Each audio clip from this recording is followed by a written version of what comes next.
A'udzubillahi minasyaitonirrajim. Bismillahirrahmanirrahim. Assalamualaikum warahmatullahi wabarakatuh. Alhamdulillahirabbil alamin wassalatu wassalamu ala asyrafil anbiya wal mursalin wa ala alihi wa sahbihi ajmain.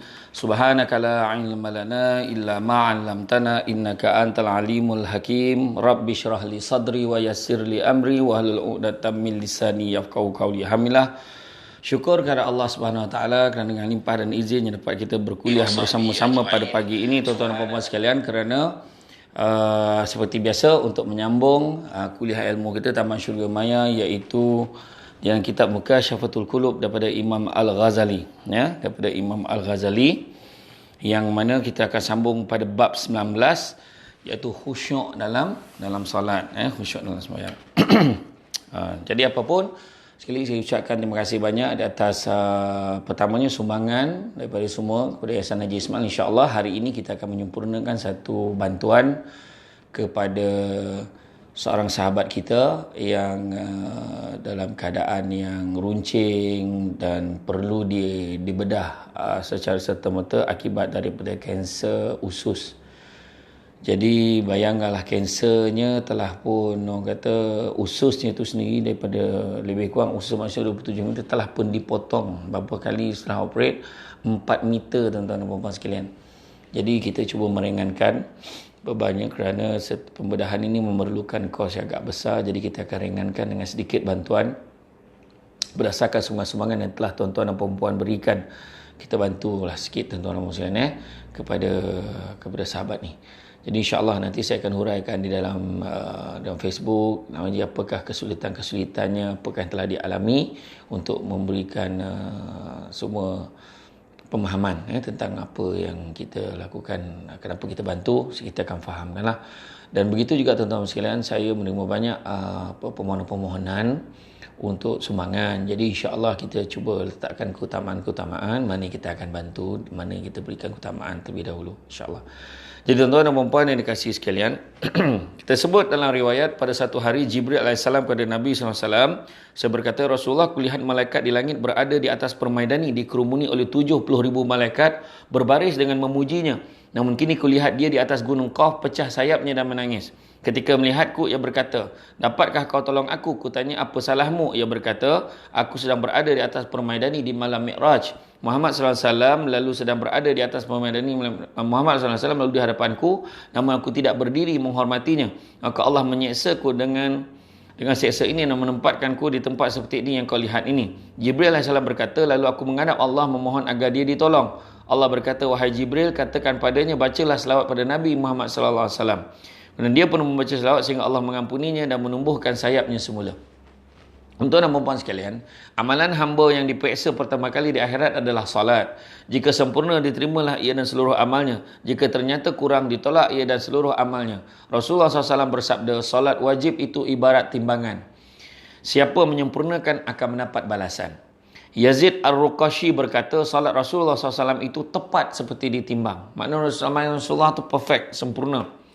Rasulullah SAW bersabda, dua lelaki umatku berdiri solat, rukuk dan sujudnya satu sama, tapi solat keduanya antara langit dan bumi. Maknanya kita nampak orang tu mungkin solat, tapi timbangan pahalanya tak sama, tuan-tuan dan puan-puan sekalian. Ya? Yang baginda maksudkannya adalah khusyuk.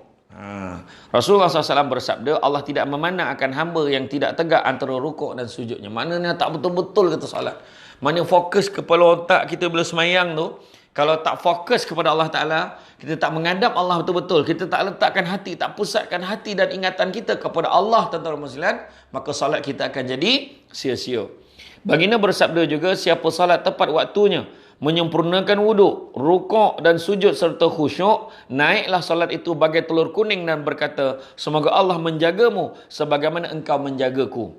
Dan siapa salat tidak tepat pada waktunya, tidak pula menyempurnakan wuduk, rukuk, sujud dan khusyuknya, sebab semua nak copek tuan-tuan, mungkin main cincai-cincai je, kan? Maka naiklah ia seperti hitam pekat dan berkata, semoga Allah mensia-siakan seperti engkau mensia-siakanku. Lalu Allah membungkusnya seperti membungkus pakaian manusia dan melemparkan ke mukanya. Alhamdulillah tuan-tuan, minta jauhkan. Maknanya kena betul-betul fokus, Kena betul-betul cuba cari tu. Kan? Keingatan kita dalam otak ni clearkan tuan-tuan muslimin. Ya? Baginda juga bersabda, pencuri terburuk adalah orang yang mencuri solatnya. Maknanya mencuri ya. Kan? Ibnu Mas'ud berkata, solat itu timbangan, siapa yang menyempurnakannya akan mendapatkannya. Siapa mengurangkannya, maka dia tahu firman Allah, seksalah untuk orang-orang yang menipu. Surah Al-Mutaffifin. Setengah ulama berkata, orang solat ibarat pedagang yang tidak untung sebelum menerima modal. Demikian pula orang yang solat tidak diterima sunatnya sebelum dia lakukan yang fardu.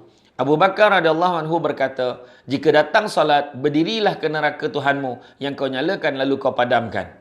Maknanya kalau kita ni nak pergi ke neraka, maka datang solat dia akan padamkan. Bergantung kepada sistem kita, solat kita, cara kita solat tuan-tuan muslimin. Rasulullah SAW bersabda lagi, solat itu menahan dan tawaduk. Baginda bersabda, jika solat tidak menghalang kejahatan dan kemungkaran seseorang, maka bertambah jauh dia dari Allah. Dan solat orang yang melambatkan tak akan mencegah kejahatan dan kemungkaran. Baginda bersabda, betapa banyak orang berdiri solat, namun yang didapatinya hanyalah kesusahan. Tidak lain adalah orang yang melengah-lengahkannya. Baginda bersabda, yang didapati orang dari solatnya hanyalah apa yang diingatkan dalam solatnya. Nampak? Apa yang kita ingat dalam solat?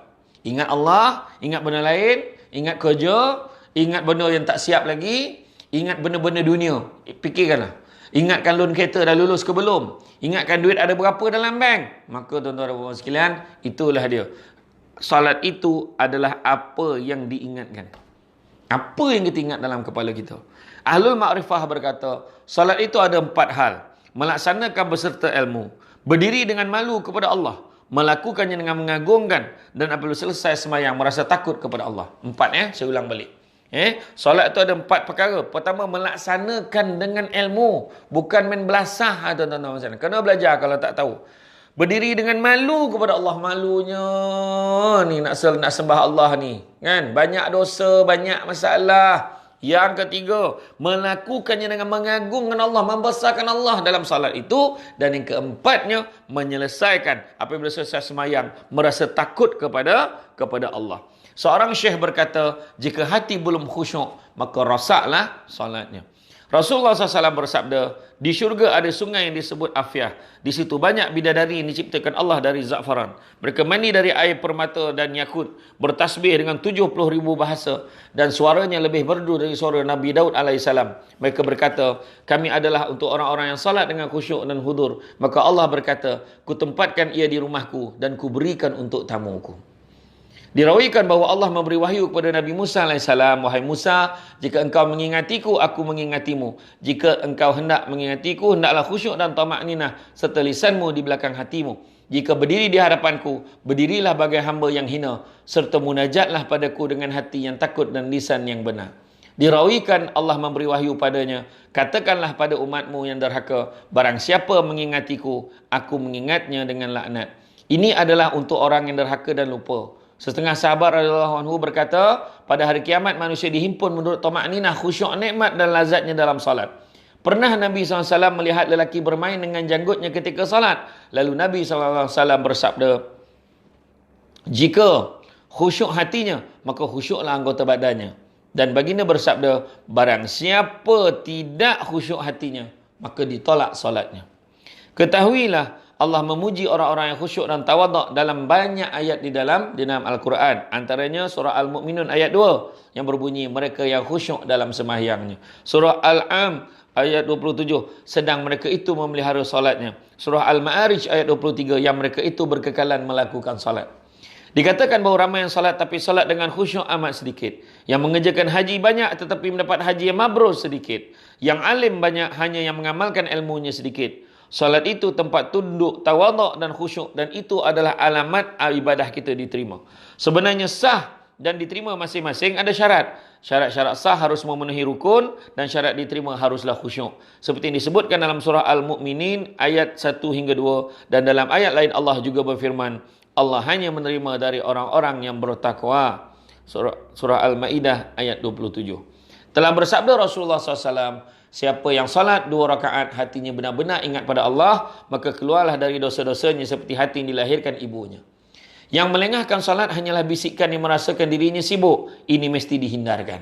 Sebaiknya salat di tempat gelap dalam keadaan sunyi, tidak menggunakan sejadah yang bergambar atau pakaian yang mengasyikkan jika dilihat. Dirawikan ketika Nabi SAW memakai baju pemberian Abu Jahl sewaktu salat di mana baju itu bergambar, maka selesai salat Nabi SAW menanggalkannya lalu berkata, kembalikan baju ini kepada Abu Jahl kerana ia melengahkan salatku. Pernah Nabi SAW meminta kasut yang baru ketika salat baginda melihatnya kerana baru, lalu baginda menanggalkannya dan memakai kasut yang lama. Juga baginda pernah memakai cincin emas sebelum diharamkan.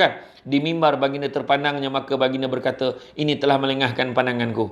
Juga dirawikan daripada seorang lelaki, dia salat melihat kurmanya berbuah hingga dilupa beberapa rakaat, maka dia berkata kepada Utsman radhiyallahu anhu, kurma itu kusedekahkan untuk kepentingan fi sabilillah. Lalu Utsman menjualnya seharga 50,000. Ba'd salaf berkata, ada 4 hal yang melengahkan salat: menoleh, mengusap muka, meratakan kerikil, dan salat di tempat orang lalu lalang.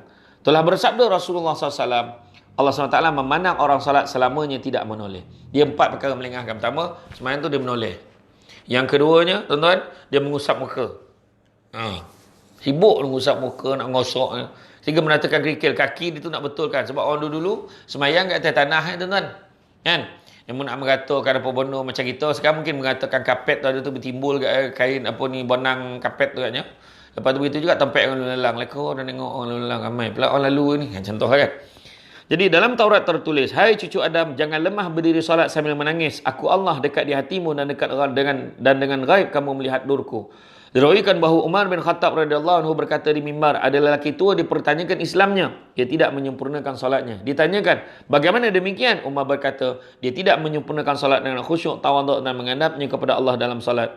Abul Aliyah ditanya tentang firman Allah, mereka orang-orang yang lalai dari solatnya. Surah Al-Ma'un ayat 5. Dia menjawab, iaitu orang yang lupa dalam solatnya, tidak tahu genap atau ganjil. Menurut Hasan, ialah orang yang lupakan waktu salat hingga habis. Allah telah bersabda Rasulullah SAW, Allah berfirman, hambaku tidak selamat dariku kecuali dengan menjalankan apa yang telah kewajibkan baginya.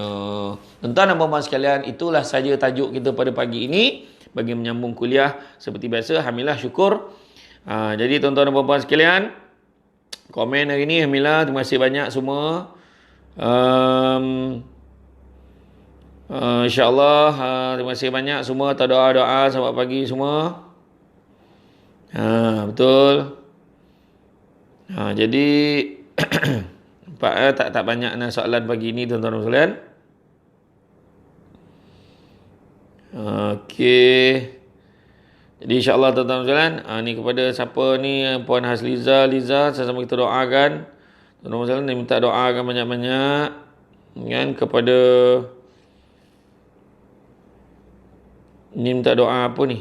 Sekejap, saya tak nampak ada komen apa ni.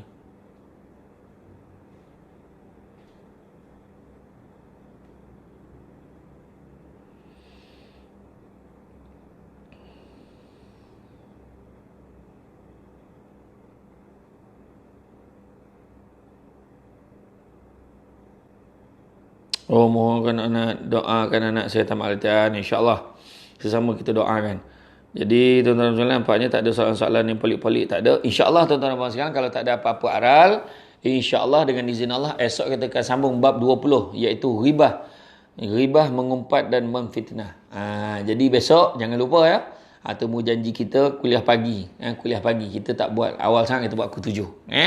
Jadi siapa yang tak dapat tengok live tu, bolehlah tengok ulangannya. Jadi tuan-tuan dan puan-puan sekalian, saya ucapkan terima kasih banyak di atas sokongan dan dorongan. Dan sekali lagi, insyaAllah hari ini kalau tak ada apa-apa, kita akan sampaikan satu lagi bantuan. Dan begitu juga kepada siapa yang, terima kasih banyak juga sokongan kepada susu kami Al-Amr. Siapa yang berminat, bolehlah membuat pesanan. InsyaAllah kita akan pastikan dia sampai ke tempat yang anda minta. Dan mudah-mudahan dapat memberi khasiat dan manfaat kepada anda yang mengamalkan susu kambing Al-Amr. InsyaAllah, tuan-tuan dan puan sekalian, cukup setakat itu. Kita jumpa lagi di lain kesempatan. Sekian. Assalamualaikum warahmatullahi wabarakatuh.